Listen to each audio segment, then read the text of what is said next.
All right, MTB, man. See, I'm going to reserve judgment here. I'm going to just tell you what I see. This is court talk. I'm going to let you decide. You listen. You decide. Tell me in the comment what you think. Do men love their kids?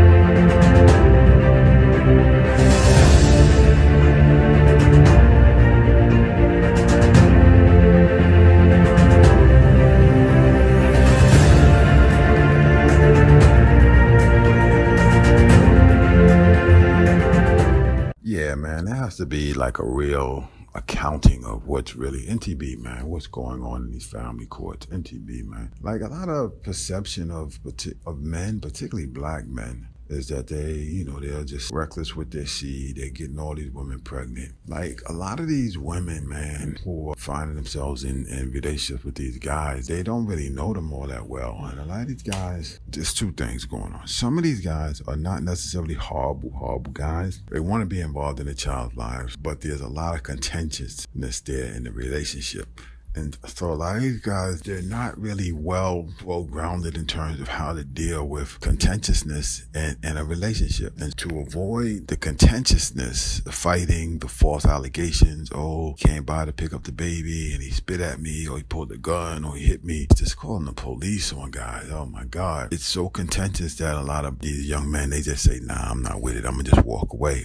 It's not worth my life. I'm putting my life at risk. And, and some people say, hey, you should stick it out, whatever, it is your kid. But a lot of guys, they not that well-grounded in terms of how to maneuver through the system. And it's a hard thing to do, even for a guy who is well-grounded, because if you have someone who's making it contentious, or they taking a position, you're going to be with me, or you can't see your child, you're going to be with me, or I'm going to make your life fucking miserable. And they commit to making your life miserable. If a person commits to making your life miserable and they have your child, particularly a young baby, a young one, you in trouble, dog. And you are playing literally with your life right now, because if you're a young black man, particularly because the way the system is designed. The system is designed. One call to the police, she hit me, or he hit me. Some boyfriend there saying, yeah, I saw he hit her, and he had a gun. He's acting like he had a gun, so he might have a gun. You're going to have the police locking you up on your job, in your house, searching for a gun, in your car, searching for a gun, and you're going to be locked up. And this is a lot of the nonsense and the shenanigans that goes on in these family courts, man. And how to weed it all out, we'll talk about that in another video. But it's a lot of shenanigans. How many times guys approach me in the hallways of family court and tell me the stories of what they're going through and how they met the woman. They met her at a nightclub, they had a one-night stand, and then the baby is born, and then she tracks the guy down, puts him on child support, and now he has this woman. He doesn't know her, she doesn't know him. And I'm not casting judgment on either side. I'm just telling you the reality of what's going on. And then another misnomer that a lot of people get messed up, some of the shenanigans. When you meet a lot of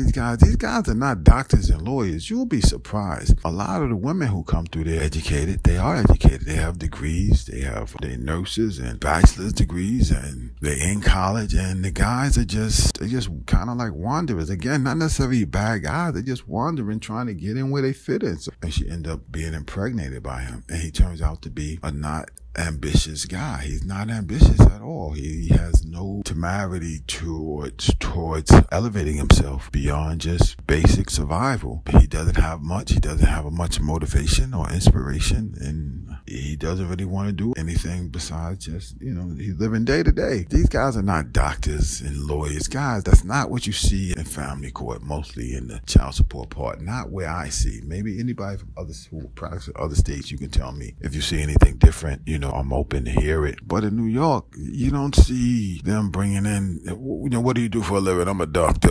My name is Dr. such and such, and, this is my baby mom. I get them. No. This, I'm attorney such and such. No. I'm accountant so-and-so. I'm CPA so-and-so.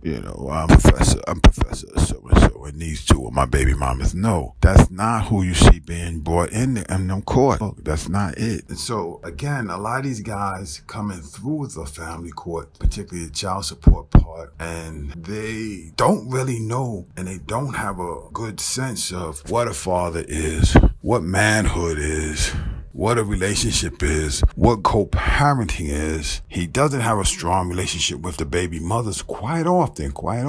It's not like they were married for 5 years, 10 years, 20 years, and then they divorced. No. And because of that, there's not a strong bond there. And he's not well equipped to deal with what's coming at him because he doesn't love the predicament that he's in. The predicament that he's in is unknown territory. He has someone he doesn't really know, he doesn't have a real strong relationship with, compelling him to court, because that's what family court is. It's a compulsion. You have to come, or they'll, put a warrant out for you potentially, and they'll garnish your pay, and so you gotta come there. Then you have a judge sometimes who may be not as sympathetic or empathetic to his situation. You have a guy who's not really equipped to defend himself, because quite often these guys don't have money. He doesn't have an attorney there. He's representing himself. He's ill-prepared. He doesn't have his receipts. He just has a lot of emotions and, I did this and I did that and she's just doing this, and that's not how you present yourself in court. And so he's frustrated. And then if you don't get out of court, what he then tried to do is potentially make a relationship agreement where they're going to co-parent. He's going to pay child support. But then again, if she's not well grounded in co-parenting, and that's where a lot of times the counseling comes in, a lot of them, they really should be going to counseling, then it's going to be difficult for him to see his child. Again, it's drama, it's contentiousness, and finally he just says, you know what, I'm going to just pull away. I'm out, and he's gone. All right. So that's my take on things. Who's right, who's wrong? Let me know in the chat.